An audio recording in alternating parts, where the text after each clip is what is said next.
All right, welcome to The Explainer. Today, we are diving deep, and I mean literally, into a really unique conflict. We're going to break down how a whole civilization survives a siege at the bottom of the ocean, the incredible strategies behind a war fought with the environment itself, and finally, get into the metaphysical rules of curses that ultimately decide who wins. So let's paint a picture here. We're talking about the House of Soaring Lion Turtles, a super prosperous society living on these giant, mobile islands.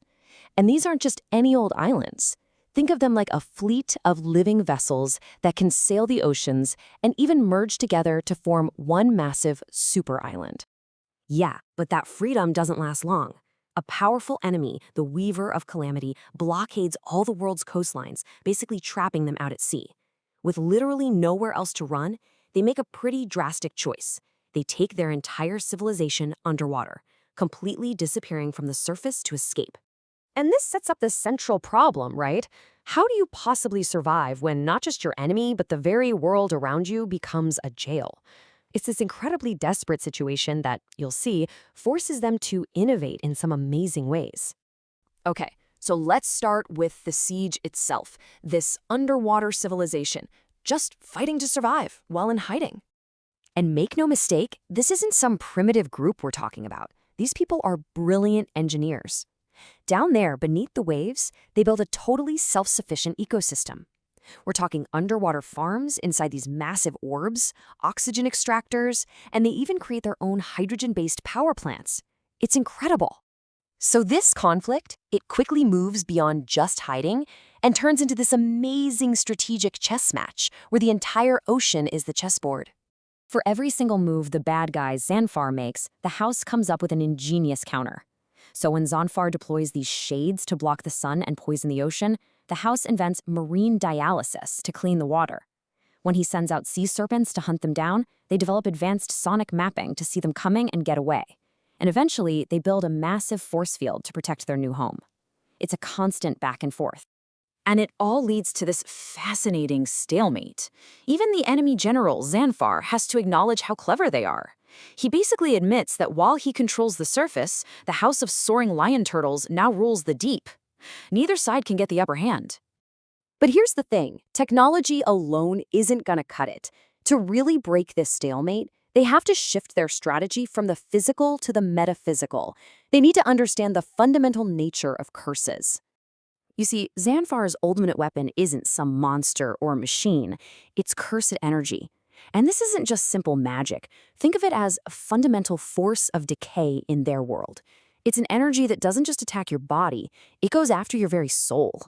And the key to fighting this is a power called Blaze. Now, what's so fascinating here is that Blaze isn't a sledgehammer. It's a scalpel. It's a precision tool. First, its light aspect acts like a diagnostic, finding the curse's trigger.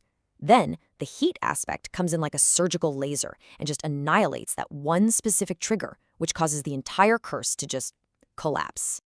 So why is that so important? Well, it's because cursed energy is designed to hit you where it hurts most, to attack the three core parts of your soul, your memories, your will, and your intellect. It's meant to create despair by twisting your past experiences and messing with your ability to think straight and make good choices.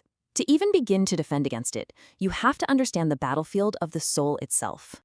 Okay, so armed with this new understanding, the Allies get ready to flip the script and go on the offensive to break that global barrier for good. And the plan they come up with is just incredible. It is a coordinated worldwide assault. As you can see, they first contact allies all over the globe. Then they all launch this massive barrage of arrows packed with that blaze energy.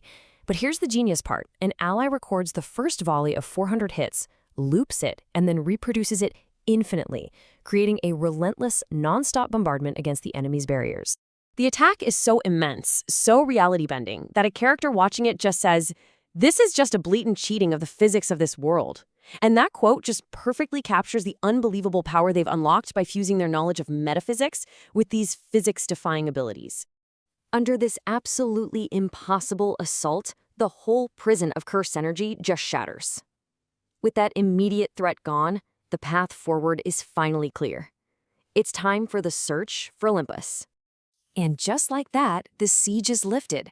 The house of soaring lion turtles is finally free to come back to the surface and set a course for their ultimate safe haven, a place they call Olympus. It finally resolves the main conflict of their long exile. So this whole saga leaves us with a really cool final question, doesn't it? In the end, what was the ultimate weapon here? Was it the overwhelming, physics-breaking power of that final attack? Or was it the deeper understanding of the metaphysical rules that made that attack even possible? It really suggests that in this world, true power isn't just about force, it's about knowledge.